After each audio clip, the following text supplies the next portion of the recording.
Bu gal sizlarga trilichi shirinligini tayyorlab ko'rsatamiz. Retseptlari opsioniyada bo'ladi. Bemalol olib foydalanishlaringiz mumkin.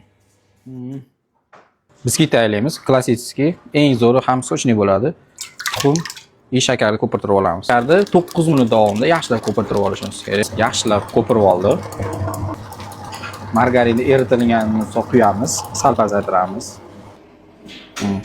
Vazdushniy bo'lishi kerak shunaqa. Unga un solamiz, ruchnoy bo'ladi solish jarayoni. Ha. Yana bitta nima? Malikaxon biskitingiz o'xshamayapti-ki. Mana shuni yaxshi o'rganib olsangiz, xudo xolasa zo'r chiqadi.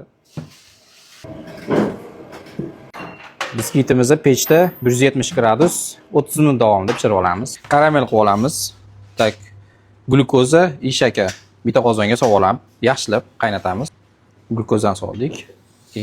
Shakar. Boshqa qozonchamizga glyukoza solamiz. Yana foizli slivkani solamiz endi. Sut oxirida. Yaxshilab qaynatib olishimiz kerak. Kofe solamiz. Karamelimiz tayyor bo'ldi. Suyuq massamiz ham bir qator qaynab chiqdi. Uni o'chirganmiz.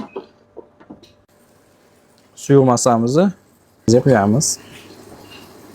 Buni 60 gradusdan keyin bunga sariyog' solamiz. Sut qaynab qo'yganmiz, unga moloko solamiz. Blender qilamiz buni. Chaqol. Razmerda qilib qirib oldik, biz sovuramiz.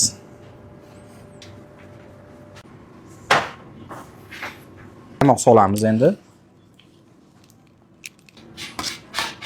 Karamelimizni sovuramiz.